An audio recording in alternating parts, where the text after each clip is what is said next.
Get the fuck out of bed, bitch, go!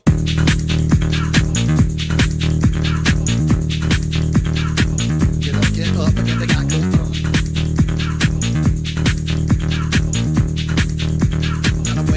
Time to wake up, bitch, get up! Bonjour tout le monde, c'est Paul de Crypto Formation. Aujourd'hui, on a une vidéo vraiment intéressante, je pense, parce qu'on va parler de quel est le contenu de mon portefeuille personnel, le vrai portefeuille. Et rappelez-vous que dans la vie, les actions parlent beaucoup plus fort que les mots. Donc, quand vous écoutez un YouTuber parler, est-ce que vraiment il met son capital ou est-ce que ses mots s'en vont? Eh bien, vous allez voir dans la vidéo, ça va être à vous d'en juger. Et dans la vidéo, bien sûr, je vais vous montrer ce que contient mon portefeuille, mais en plus, je vais vous parler des stratégies, du pourquoi j'investis dans ces crypto-monnaies-là, les prédictions de prix que j'ai pour ces crypto-monnaies-là pour le reste du cycle. Aussi, je vais vous parler de mes stratégies, du pourquoi de cette allocation-là, pourquoi je divise mon portefeuille de cette façon-là. Donc vraiment, je pense que ça peut être intéressant pour plusieurs personnes. Et bien sûr, je vais vous expliquer comment que je vais bouger, trader ces positions selon certains scénarios. Et en plus de ça, on va parler de certains principes d'investissement. Donc si tout ça vous intéresse, la seule chose à faire, c'est de regarder la vidéo. Et n'oubliez pas, bien sûr, de mettre un like sur la vidéo et un commentaire parce que j'aime toujours vous lire. Et tant qu'à faire, abonnez-vous à la chaîne si vous aimez ce genre de contenu. Et avant de commencer la vidéo, n'oubliez pas que je ne suis pas un conseiller financier, je ne suis qu'un gars dans son bureau qui aime parler de crypto-monnaie. Donc avant de prendre toute décision financière, vous êtes bien mieux de faire vos propres recherches que d'écouter un gars dans son bureau qui parle de crypto-monnaie. Retenez ça vraiment. Donc maintenant, ceci étant dit, commençons la vidéo. Commençons la vidéo avec une citation qui est ici, qui est écrite « Si vous n'êtes pas prêt à prendre certains risques, vous allez toujours travailler pour quelqu'un qui prend des risques. » Ça, c'est une phrase qui peut résonner avec certains là, qui aimeraient vraiment aller vers une liberté financière. Et ce qui manque à cette citation-là, c'est des risques calculés. Il faut pas prendre des risques à la con, il faut prendre des risques calculés. Et une deuxième citation que j'aimerais ajouter, c'est que à chaque fois que vous voyez quelqu'un en suit, en tuxedo, rappelez-vous que la plupart du temps, ces gens-là travaillent pour les gens qui sont en pyjama chez eux. Donc c'est pour ça que sur ce channel, je garde les choses au plus simple. Pas besoin de mettre des artifices ou du n'importe quoi, on y va vraiment à l'essentiel et à qu'est-ce qui compte dans le but de vraiment tous s'éduquer financièrement. Et avant d'aller voir le portefeuille, j'aimerais juste faire un petit retour sur le Bitcoin. Là, on a vu, comme que je vous parlais dans la dernière vidéo, le wedge descendant qui était une figure de continuation. On l'a brisé vers le haut, comme qu'est-ce que je vous parlais que je pensais qu'il allait arriver. Potentiellement, je pensais qu'on allait peut-être voir un retest des 38 000 $ avant de repartir à la hausse, mais on est reparti à la hausse tout de suite. Donc, merveilleux, pas de problème pour moi. Et on est en haut de tous les moyennes mobiles d'importance. On est en haut de la 21, de la 200, de la 50, donc ça c'est très encourageant. Les seules choses que j'aimerais voir, c'est un petit peu plus de volume, qui confirmerait vraiment la poussée, mais je pense que pour ma part, on va avoir vraiment une belle automne avec beaucoup de gains sur les crypto-monnaies. Et dans les prochaines vidéos, dans les prochaines semaines, on va revenir sur le cycle du Bitcoin. Là, je vois de plus en plus de YouTubers et de gens sur les médias sociaux qui voient vraiment une montée des crypto-monnaies, un sommet des crypto-monnaies pour l'automne 2021 et par la suite un marché baissier. Donc quand que je vois toute la foule se déplacer d'un côté, mais ça me dit souvent qu'il faut se déplacer de l'autre côté. Donc c'est pour ça qu'on va être obligé de revoir les cycles probablement dans les prochaines semaines. Et de toute façon, ça sert à rien d'essayer d'avoir une boule de cristal et de prévoir l'avenir à la journée près. Il faut s'adapter au marché qu'on a devant nous. Et ça, je pense que c'est quelque chose qui est encore plus capital que de faire des prédictions. Donc, ceci étant dit, allons voir le portefeuille. Donc, premièrement, mon portefeuille est divisé en deux catégories. J'ai 85% de mon capital que c'est des stratégies d'investissement qui sont pour le moyen et long terme, pour le cycle en fait, ou des positions de swing trading que je prends sur plusieurs semaines. Et j'ai 15% que c'est du trading à court terme. Et en passant, je mets la plupart des trades que je prends sur mon Telegram, juste ici que vous voyez, on est rendu plus de 10 700 membres dessus. Et même sur Twitter, je mets des positions aussi. Et pour les gens qui ont suivi ces trades à court terme, dans le dernier mois, vous le savez, il y a eu des profits incroyables qui ont été faits avec des trades comme Avalanche, Algorand, Hedera Hgraph, et j'en passe parce que je m'en souviens plus de toutes mes trades. Et le 15% que j'utilise pour le trading, il y a deux façons. Si on est dans un cycle baissier court terme, ce 15%-là va être placé en stablecoin. Donc soit un USDC, BUSD ou UST, qui est un de mes préférés maintenant. Et si on est dans un cycle haussier comme en ce moment, ce capital-là, ce 15%-là, est en Bitcoin. Et je trade les crypto-monnaies par rapport au Bitcoin dans la paire de Bitcoin. Donc ça, c'est pour le portefeuille de trading. Maintenant, allons vraiment voir le portefeuille qui nous intéresse, le portefeuille des stratégies moyen-long terme. Donc, voici les principes du portefeuille des stratégies moyen-long terme. Qu'est-ce que je fais? C'est que je me diversifie dans plusieurs cryptos. Les crypto-monnaies qui peuvent être plus explosives mais qui ont plus de risques, je mets moins de 1% de mon capital dedans. Donc ça, j'en ai plus d'une vingtaine.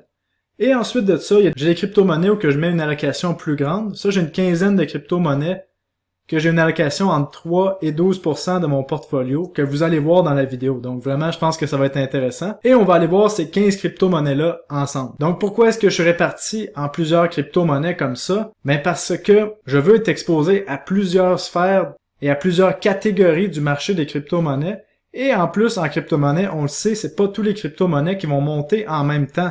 Donc si vous êtes seulement dans 2 à 3 crypto-monnaies, et c'est pas le tour de ces crypto-monnaies-là de monter, mais vous allez voir d'autres crypto-monnaies qui explosent à la hausse, qui font des x5, x6, x7, pendant que vos crypto-monnaies font absolument rien. Donc c'est pour ça que j'aime avoir plus de 20 à 30 crypto-monnaies dans mon portefeuille, parce que ça me permet de bénéficier de bons pumps, et ensuite, avec les profits, je les réinvestis dans les autres crypto-monnaies qui n'ont pas encore monté, ce qui fait qu'on décuple les profits. Et aussi, je tenais à faire cette vidéo-là parce que avec le challenge 5000 à 50 000 que j'ai fait, j'ai pris des positions avec des gros risques. Et là, je me rends compte que les gens me suivaient les yeux fermés. Donc vraiment, s'il y a des gens qui me suivent les yeux fermés, ben j'aime mieux au moins présenter un portefeuille beaucoup moins risqué.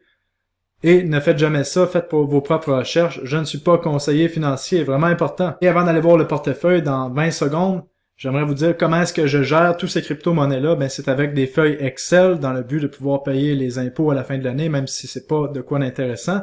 Donc, allons voir mes crypto-monnaies dans un ordre croissant. Commençons par les crypto-monnaies qui constituent le 85% de mon portefeuille juste ici à gauche, parce que si vous voulez voir le 15% à droite, ben c'est sur Telegram et Twitter. Donc, commençons avec le premier 15% du 85%. Et dans ce 15%-là, c'est toutes des positions qui constituent moins de 2% de mon portefeuille.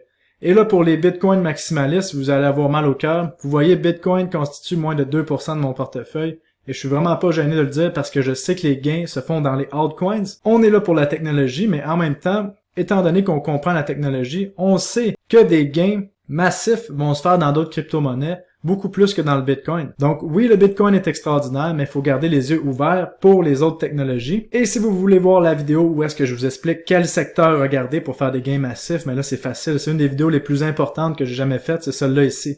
Vidéo très importante, vous voyez le début du titre, vidéo très importante parce qu'elle est importante.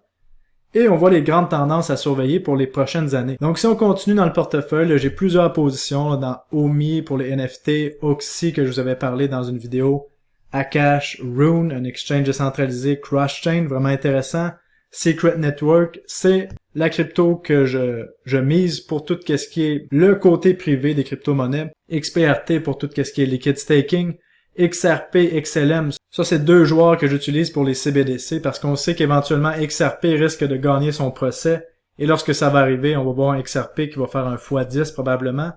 On a REM pour le liquid staking, Decenter qui est un nouveau navigateur que j'utilise à la place de Brave maintenant. On a Flow pour les NFT, Illuvium qui est un jeu un petit peu à la Axie Infinity, un play to earn. Donc vraiment, je pense qu'il y a un gros potentiel de ce côté-là. Et j'ai encore d'autres crypto-monnaies que j'ai moins confiance, donc j'aime mieux ne pas en parler dans cette vidéo-ci. Donc maintenant, allons voir les crypto-monnaies qui constituent plus de 3% de mon portfolio. Ben, on a ici en 15e position Ethereum. Encore une fois, j'adore Ethereum, mais étant donné le gros market cap qu'on voit ici, là, de plus de 400 milliards de dollars, il y a moins de gains à faire, donc c'est pour ça que j'aime mieux mettre mon capital ailleurs. Ethereum, c'est sûr que ce réseau-là est là pour rester, que les institutions vont embarquer là-dedans. Donc de mon côté, Ethereum, je vous avais déjà expliqué ma target, c'était 0.1 Bitcoin, ça reste la même chose. Donc si le Bitcoin va à 100 000, je serais pas surpris de voir un Ethereum à 10 000 $ et plus même. Et selon mon humble avis, je pense que Ethereum va finir dans les prochaines années par dépasser le Bitcoin en market cap, tout simplement parce que c'est beaucoup plus utile qu'un Bitcoin et que les applications d'Ethereum sont hallucinantes qu'on comprend vraiment le principe. En 14e position, ben on a VeChain qui constitue 3% de mon portefeuille.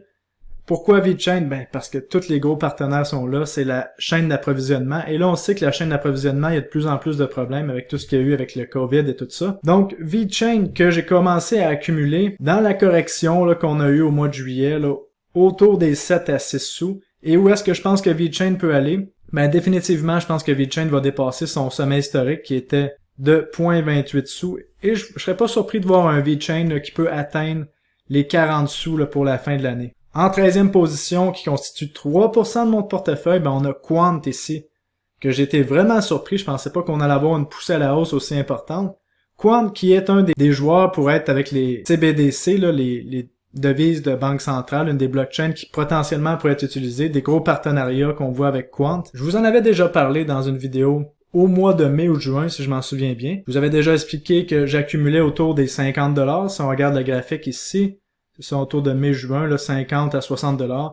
Ensuite, on a eu une montée vraiment impressionnante. Et je serais pas surpris de voir Quant atteindre les 50$, les 500$ pour la fin de l'année. Donc, de mon côté, c'est pour ça que je garde mon 3% en Quant. Et, parlons stratégie. Maintenant que Quant a fait un x6 alors que d'autres crypto-monnaies n'ont pas fait de x6, ben, j'ai pris des profits dans Quant et je les ai mis dans d'autres crypto-monnaies. C'est pour ça que Quant constitue seulement 3% de mon portfolio. Et avant qu'on aille plus loin, un principe capital, un principe majeur, c'est que le portfolio que vous voyez aujourd'hui ne sera pas le même dans 2 semaines, dans 3 semaines. Mon allocation va varier parce que, par exemple, si je vois Quant qui double encore, ça se peut que je vende complètement 100% de ma position et que j'aille ailleurs. Donc le principe qui est important à comprendre, c'est que pour l'instant, c'est mon portfolio, mais je vais jouer avec ces positions-là, je vais les améliorer, je vais essayer de profiter du marché du plus que je peux. Donc vraiment, rappelez-vous de ça. Il n'y a rien de fixe dans ce portfolio aussi. Maintenant, avec 4% de mon capital, on a Chainlink ici. Chainlink qui est un oracle, le plus gros des oracles.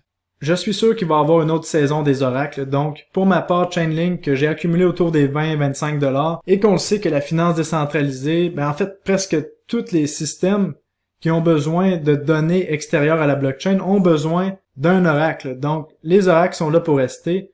Et Chainlink, avec un market cap de 12 milliards, ben, on le sait que ça s'en va beaucoup plus haut. Donc, de mon côté, voir un Chainlink dans les 60-70$ pour la fin de l'année, ça me surprendrait pas. Maintenant, 11e position, avec 4% de mon capital, on a AV juste ici, qui est le gros joueur dans la finance décentralisée. Vous voyez avec le Total Value Lock de 14 milliards de dollars, avec un market cap seulement de 4 milliards de dollars. Et je sais que les entreprises utilisent de plus en plus AV pour utiliser la finance décentralisée, faire des taux d'intérêt sur leurs devises. Donc pour ma part, AV, aucune inquiétude à ce niveau-là, je sais que ça s'en va plus haut. Je serais pas surpris de voir un AV à la fin de l'année autour des 750$ à voir. Et rappelez-vous que si on a ce genre de montée-là, par exemple un AV qui se ramasse dans les 600$, qui fait déjà un x2 sur la position d'ici, ben je vais prendre des profits avant d'atteindre mes cibles target. Et je vais prendre des profits par palier. C'est vraiment important de comprendre ça. Maintenant, en 10e position, on a Veracity ici, qui est un énorme projet. Tout ce qui est, encore une fois, de la bande passante décentralisée,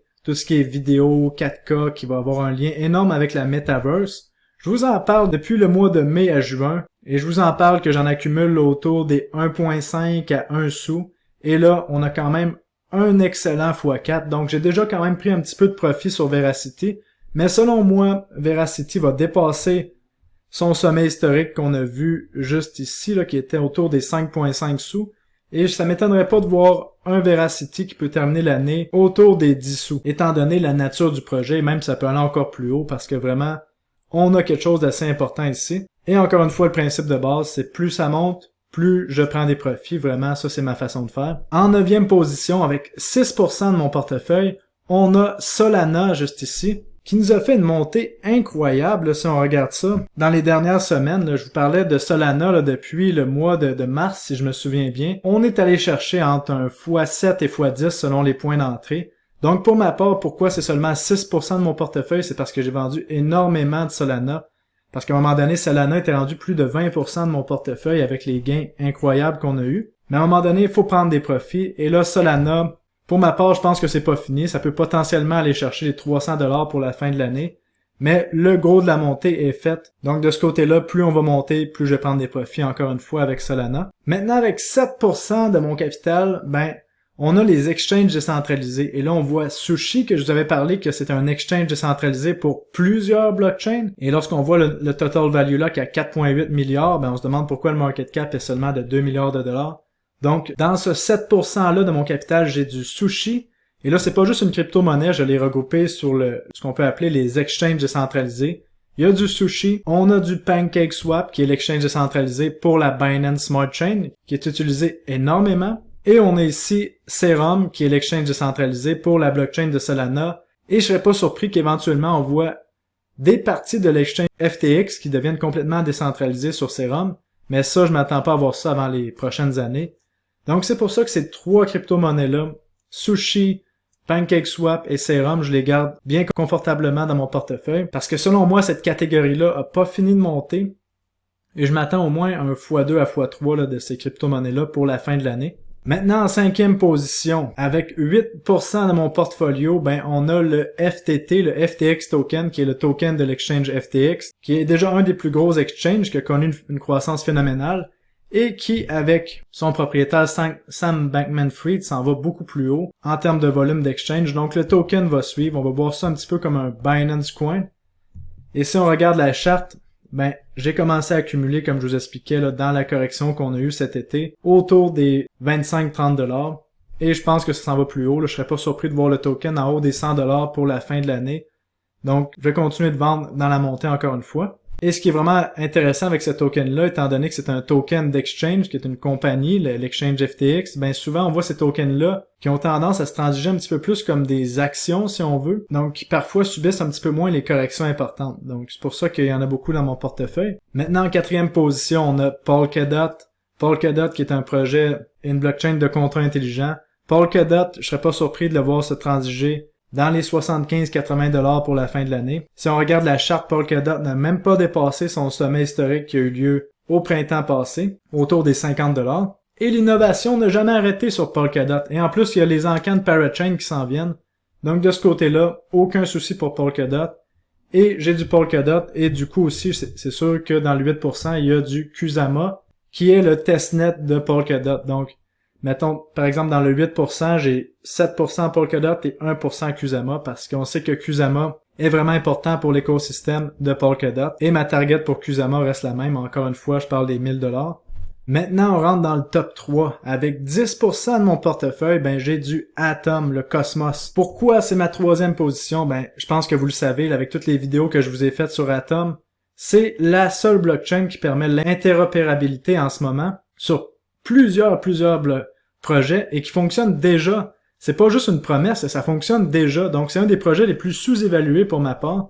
Et c'est un des projets que j'ai accumulé depuis quand même longtemps, là, depuis que c'était dans les 3$ si je me souviens bien. On en avait parlé sur les vidéos là, de racheter autour des 10-15$. Et là, vraiment, je pense qu'on s'en va plus haut. Je serais pas surpris de voir un Atom qui atteint un sommet de marché là, autour des 75-80$ pour la fin de l'année. Voire plus, parce que si on regarde le market cap de seulement 10 milliards de dollars, alors qu'on voit des Cardano qui ont 60 milliards de dollars de market cap, ben normalement, étant donné qu'Atom fonctionne déjà, et que la technologie est une des meilleures technologies, mais ce serait pas surprenant de voir un Atom qui va chercher les market cap qu'on a sur Binance Coin et Cardano. Mais encore une fois, il faut jamais être trop occupé dans la crypto-monnaie, il faut prendre des profits à certaines cibles qu'on s'est déterminées. Et il y a certaines façons de prendre des profits. Il y a la façon avec des market cap, par exemple, si on pense que ça peut atteindre certains market cap de certaines cryptos, c'est possible de prendre des profits en suivant le market cap. Il y a aussi de la façon de prendre des profits selon nous-mêmes. Par exemple, si on se dit que si on fait un x5 sur Atom, ben on sort du projet, on prend 80% de notre capital et on prend les profits, ben faut respecter ses propres stratégies parce que parfois, pour être le plus objectif possible, faut suivre ses propres objectifs et un petit peu se décorréler du marché, ça peut être une bonne chose. Ou l'autre chose, tout simplement, la troisième façon, c'est de suivre les cycles. Quand on arrive vers la fin d'un cycle, ben on retire des profits de plus en plus. Maintenant, en deuxième position dans mon portfolio, je vous en parle depuis un bout, c'est Theta Network.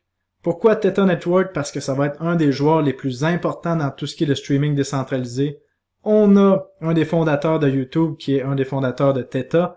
On a comme block producer Google, Sony et les plus grosses compagnies de technologie parce que tout le monde sait que ça va être vraiment important. Le streaming décentralisé, surtout avec les bandes passantes qui coûtent une fortune en ce moment et avec le 4K, le 8K qui s'en vient, tous les metaverses, ben Theta va être un projet d'infrastructure pour tous les metaverses. C'est ça que j'ai réalisé dans les derniers temps et ça me fait dire que c'est important de garder des Theta dans son portfolio. Donc c'est pour ça que plusieurs profits que j'ai pris avec Solana sont allés directement dans Theta. Des profits que j'ai pris avec Luna sont allés dans Theta. Et si on regarde la charte, on a une consolidation monstre depuis le mois d'avril. Ce n'est qu'une question de temps avant qu'on reparte vers le haut pour ma part. Et je pense que c'est un des projets d'infrastructure qui peut vraiment surprendre plusieurs personnes avec son potentiel. Ce serait pas surprenant là, de voir un Theta peut atteindre jusqu'à 100 milliards de market cap si vraiment c'est adopté comme infrastructure par plusieurs gros joueurs, et c'est ça qui s'en vient selon moi. Donc pour ma part, Theta, c'est un des joueurs qu'à la fin du bull run, je vais garder une partie des Theta dans mon portefeuille parce qu'on sait jamais qu'est-ce qui peut arriver. Et bien sûr, dans le 12% que j'ai dans Theta, on compte un 10% Theta et 2% TFUL, parce que TFUL est très important aussi dans l'écosystème de Theta. Et en première position, ben là, je pense que vous le savez, c'est Luna avec 12% de mon capital. J'ai déjà pris beaucoup de profit sur Luna, mais je pense qu'encore une fois que ça s'en va beaucoup plus haut, parce que, comme que je vous expliquais dans les vidéos précédemment, là, j'ai accumulé du Luna entre 5$ et 12$, ce qui a fait en sorte qu'en ce moment, j'ai des très gros profits, et je suis très heureux de ça parce que je peux les redistribuer dans d'autres crypto-monnaies. Pour ma part, comme je l'expliquais dans les dernières vidéos, je pense que Luna s'en va à 100$ pour la fin de l'année, et si l'adoption du UST continue comme ça, on peut voir un Luna qui va encore plus haut. Donc vraiment, vous l'avez, c'est mon portfolio. Et un autre principe de base en ce moment, c'est que, étant donné que je pense qu'on arrive en fin de cycle, je vais commencer à prendre des profits en dollars américains, en stablecoin, que je vais utiliser dans des protocoles de DeFi pour générer là, du 10, 15, 20, 25% d'intérêt, même 35% d'intérêt sur mes crypto-monnaies. Et pour les gens qui s'intéressent, ben j'ai créé la formation qui m'a pris des mois à créer, Maîtriser la finance décentralisée. On voit des dizaines de façons de générer des revenus passifs avec ces stablecoins de façon le plus sécuritaire possible. Déjà, les guerriers qui se sont procurés la formation sont très satisfaits, donc vraiment si ça vous intéresse, allez jeter un coup d'œil sur mon site web cryptoformation.ca. Et rappelez-vous d'un principe important, ce portefeuille-là n'est pas fixe. Donc s'il y a une crypto-monnaie qui explose à la hausse, je vais en vendre pour soit transférer vers d'autres crypto-monnaies ou aller vers du stablecoin. Et si je vois une crypto-monnaie qui a des changements fondamentaux, ben tout simplement, je vais la vendre et allouer mon capital ailleurs. Parce qu'à un moment donné, en crypto-monnaie, on sait que tout bouge très rapidement et il faut être alerte à tous ces changements-là qui peuvent survenir. Donc voilà pour la vidéo d'aujourd'hui. Je pense que c'était une vidéo vraiment intéressante pour la plupart des gens qui se demandaient comment j'allouais les pourcentages de mon portefeuille. Et rappelez-vous, ça sert jamais à rien de dire le contenu de vos portefeuilles en dollars à d'autres personnes parce qu'il y a toujours quelqu'un de plus riche que vous qui va trouver que vous êtes pauvre. Il y a toujours quelqu'un de plus pauvre que vous qui va vous envier. Donc à ce moment-là, ça sert absolument à rien de dire le contenu de vos portefeuilles à part de créer des émotions d'un côté ou de l'autre. Donc voilà pour la vidéo d'aujourd'hui. N'oubliez pas de mettre un like et on se revoit tout le monde dans une prochaine vidéo. Bye bye.